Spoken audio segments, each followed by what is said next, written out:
Hello बच्चों, let's read the question. The question says in a two-step exothermic reaction A2 gas plus B2 gas convert हो रही है अपनी 3C gas में, और ये आगे कन्वर्ट हो रही है किसमें, D गैस में। और ये अपनी स्टेप 1 है, ये अपनी स्टेप 2 है। तो step 1 and 2 are favoured respectively by high pressure high temperature and low pressure low temperature, और अपना बी में है high pressure low temperature and low pressure high temperature, और सी है अपना low pressure high temperature and high pressure high temperature. Okay, और जो D option अपना low pressure low temperature and high pressure low temperature. Okay, तो अपने को बताना है कि इनमें से कौन सी कंडीशन में ये इस रिएक्शन को फेवर करेगा। ओके, तो अब सबसे पहले लिखते हैं इसका की कॉन्सेप्ट। और इस क्वेश्चन का की कॉन्सेप्ट क्या हो जाएगा, फैक्टर्स अफेक्टिंग इक्विलिब्रिया।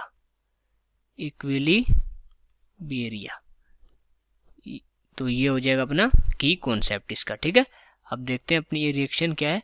रिएक्शन है अपनी A2 gas plus B2 gas, और ये कन्वर्ट किस में हो रही है अपनी, ये हो रही है 3C गैस में।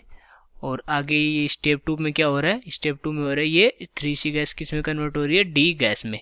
और ये अपना स्टेप 1 है और ये अपना स्टेप 2 है। ठीक है, अगर अपन एक्जोथर्मिक रिएक्शन की बात करें, जो एक्जोथर्मिक रिएक्शन होती है अपनी, एक्जोथर्मिक रिएक्शन होती है, उसमें क्या होता है, उसमें क्या होगी, हीट रिलीज होती है। ठीक है, हीट उसमें रिलीज होती है। अगर हीट रिलीज होती है तो अगर उसमें अगर अपन टेम्परेचर इंक्रीज कर देंगे तो क्या होगा कि रिएक्शन अपनी बैकवर्ड डायरेक्शन में चली जाएगी, क्योंकि पहले से हीट रिलीज हो रही है, तो ये किधर चली जाएगी, बैकवर्ड डायरेक्शन में चली जाएगी। तो अपने को यहाँ पर ये टेम्परेचर डिक्रीज करना पड़ेगा। इसको अगर फॉरवर्ड डायरेक्शन में ले जाना है, तो इसको अगर इस रिएक्शन के फेवर में ले जाना है तो टेम्परेचर करना पड़ेगा डिक्रीज, तब क्या जाएगी, ये फॉरवर्ड डायरेक्शन में जाएगी ये। ठीक है, फॉरवर्ड डायरेक्शन में, क्योंकि अगर हीट रिलीज के साथ साथ अपने टेम्परेचर भी इंक्रीज कर दिया तो क्या होगा, वो बैकवर्ड डायरेक्शन में वो रिएक्शन चली जाएगी। तो फॉरवर्ड डायरेक्शन में लाने के लिए क्या होगा, अपना टेम्परेचर डिक्रीज करना पड़ेगा। ओके, तो अगर अपन दोनों में देखें तो दोनों स्टेप में एक्जोथर्मिक रिएक्शन, तो दोनों स्टेज में क्या हो जाएगा, लो टेम्परेचर आ जाएगा। ठीक है, लो टेम्परेचर।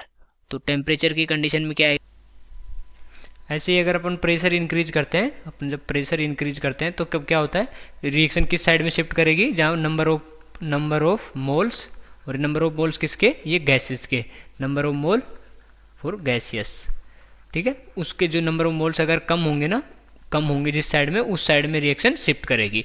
और ये क्यों करती है, क्योंकि इक्विलिब्रियम का क्या नेचर होता है कि वो जो चेंज करते हैं ना, अपन कोई भी चेंज करते हैं तो वो क्या करती है, अंडू द चेंजेस, जो चेंज करते हैं उसको अंडू करने का ट्राई करती है। ओके, और ये प्रेशर अगर इंक्रीज कर रहे हैं तो वो इक्विलिब्रियम क्या करेगी, प्रेशर को डिक्रीज करने की कोशिश करेगी।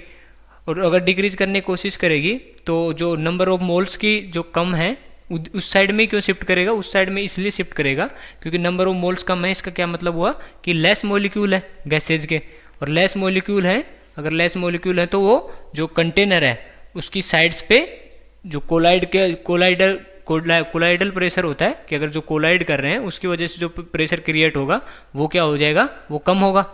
ठीक है, वो प्रेशर कम होगा, इसलिए ये प्रेशर इंक्रीज करने से नंबर ऑफ मोल्स की जो ज़्यादा कम होंगे उस साइड में ये रिएक्शन शिफ्ट करेगी।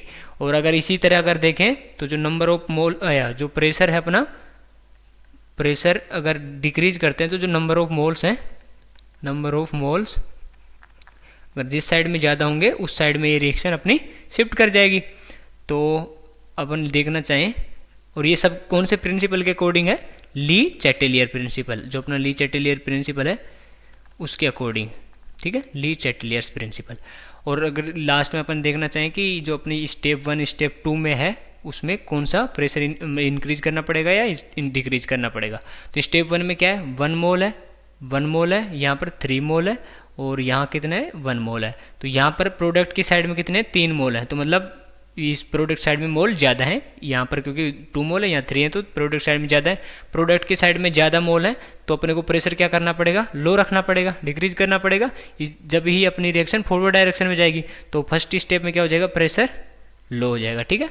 और अगर सेकंड स्टेप में देखें तो क्या होगा कि अगर एक इस साइड में 1 मोल है, इस साइड में 3 मोल है, इसका क्या मतलब हुआ कि इस साइड में मोल कम है, फॉरवर्ड डायरेक्शन में जाने के लिए मोल कम है, तो मोल कम है तो प्रेशर क्या हो जाएगा, इंक्रीज हो जाएगा।